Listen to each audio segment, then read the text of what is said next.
Aunque los gigantes en diversas culturas antiguas eran seres sobrenaturales, amenazadores o no, el gigante, en el folclore, escribía Juan Eduardo Cirlot, suele ser protector del pueblo contra los señores, mantiene las libertades y fueros, su carácter es tutelar. Cabe una significación del gigante como personificación del hombre colectivo, de la unión hace la fuerza de la vida de una comunidad.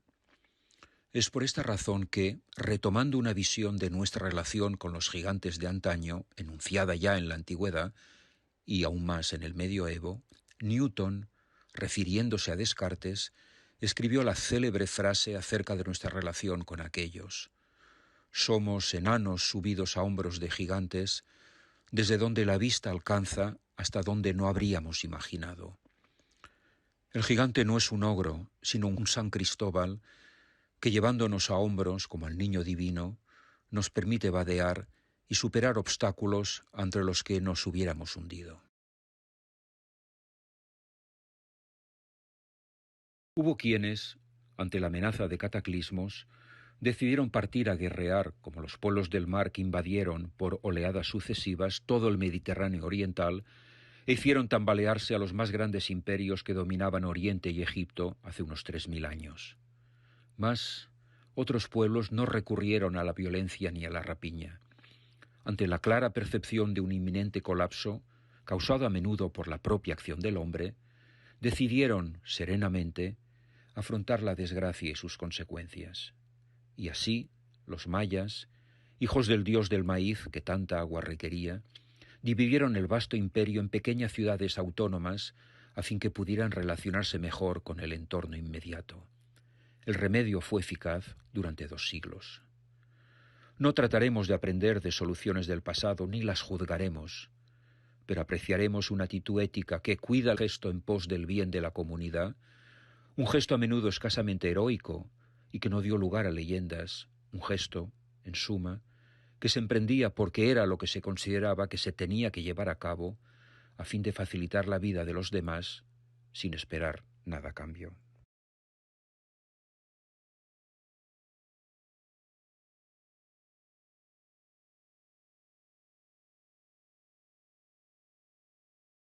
Kant enunció, a mediados del siglo XVIII, que la belleza, una cualidad que desde la antigüedad en Occidente se relacionaba ya sea con la creación divina, ya sea con el hacer más incierto del artesano, no pertenecía a la obra creada, sino que era una interjección de felicidad entre creaciones que colmaban al espectador.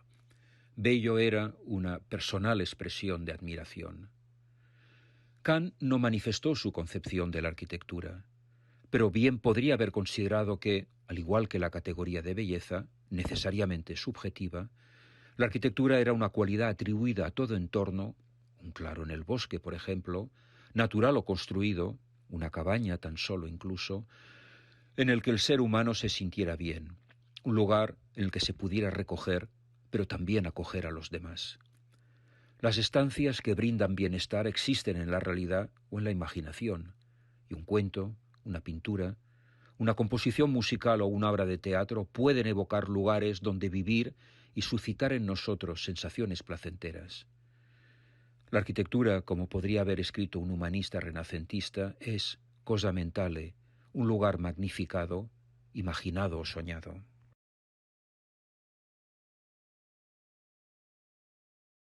Montjuïc no es solo la cantera de la ciudad, una ciudad literalmente construida con sillares arrancados a la montaña. No se trata tampoco de la Acrópolis en el que Hércules fundó un templo dedicado a Júpiter, ni, prosaicamente, donde se han ido sucediendo niveles de ocupación de vivos y muertos desde el Neolítico. Montjuïc es también un espacio asediado por la ciudad, pero en el que todavía la imaginación tiene cabida, trazando itinerarios que componen renglones torcidos, escapados del encuadramiento de las normas.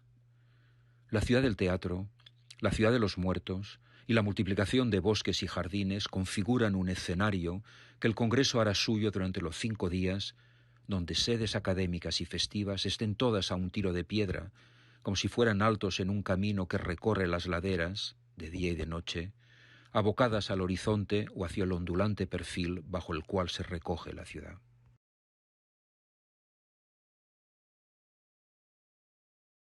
La arquitectura es demasiado seria para dejarla en manos de los arquitectos, escribió el arquitecto Giancarlo De Carlo. La propuesta del Congreso, centrada en el estudio de actitudes y gestos serenos del pasado ante lo inevitable, considera que el hábitat, el hábito y el habitar pueden o deben abordarse desde distintas perspectivas y saberes. Profesionales y académicos, artistas y arquitectos de distintas culturas y credos son convocados para abordar qué reacciones, qué comportamientos se han tenido y se tienen ante la amenaza de la pérdida del hogar y qué consecuencias conllevan nuestra manera de situarnos ante el mundo. El juicio ético, las razones para actuar o no intervenir, son los ejes que ordenan los estudios sobre cómo el ser humano ha incidido e incide en el mundo, estableciendo relaciones armónicas o provocando rupturas. El Congreso no dicta qué hacer, sino que valora qué se ha hecho, a fin de disponer de elementos de juicio para intervenir o no. Se trata, en suma, de un Congreso planteado como un ejercicio de reflexión sobre lo que hemos hecho y sus consecuencias, y sobre las decisiones que, desde y a partir de entonces, se podrían asumir en libertad y con conocimiento de causa.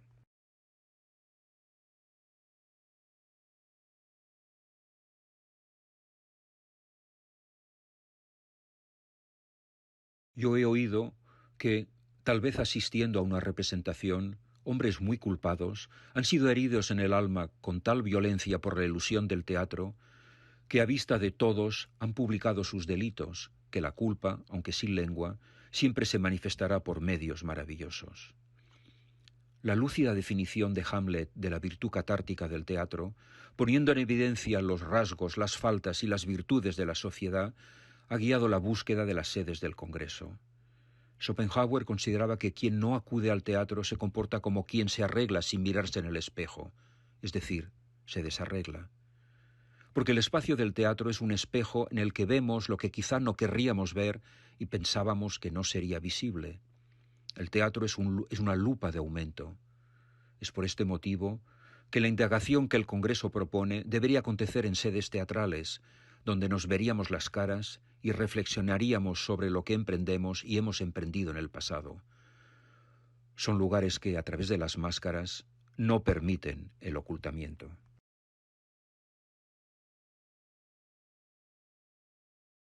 Y mientras continuaba así sentada con los ojos cerrados, casi creyó encontrarse realmente en ese país maravilloso, aunque sabía que con tan solo abrirlos todo recobraría su insulsa realidad.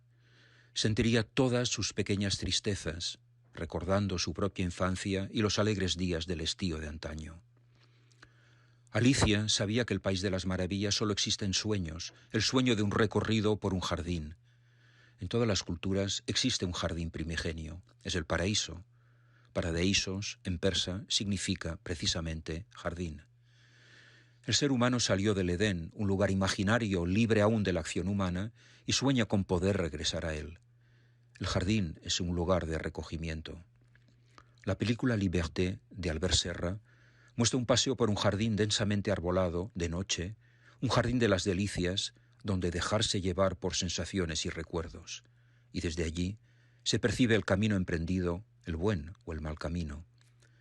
Las tres fiestas tendrán lugar en bosques y jardines, en castillos o en pueblos imaginarios por los que se paseará descubriendo, en la oscuridad, escenas que echen luz sobre la actualidad y se escuchen voces del pasado que alienten reflexión y rememoración y alerten acerca de los peligros y de los atractivos de la noche.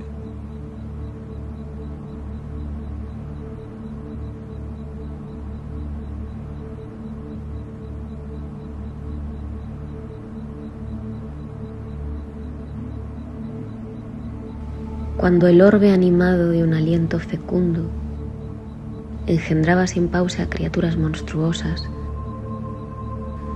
pude ser compañero de una joven giganta.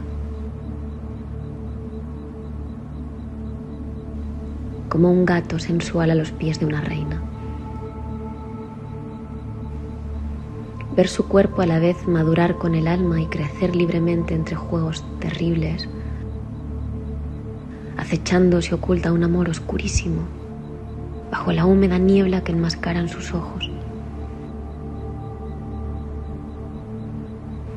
Prodigar mis caricias a sus formas cíclopeas, escalar la ladera de sus grandes rodillas. Y en verano, cuando huye de los tórridos soles y cansada se tiende sobre un lecho de campos, a la sombra dormir de sus pechos, confiado como al pie de los montes, una aldea tranquila.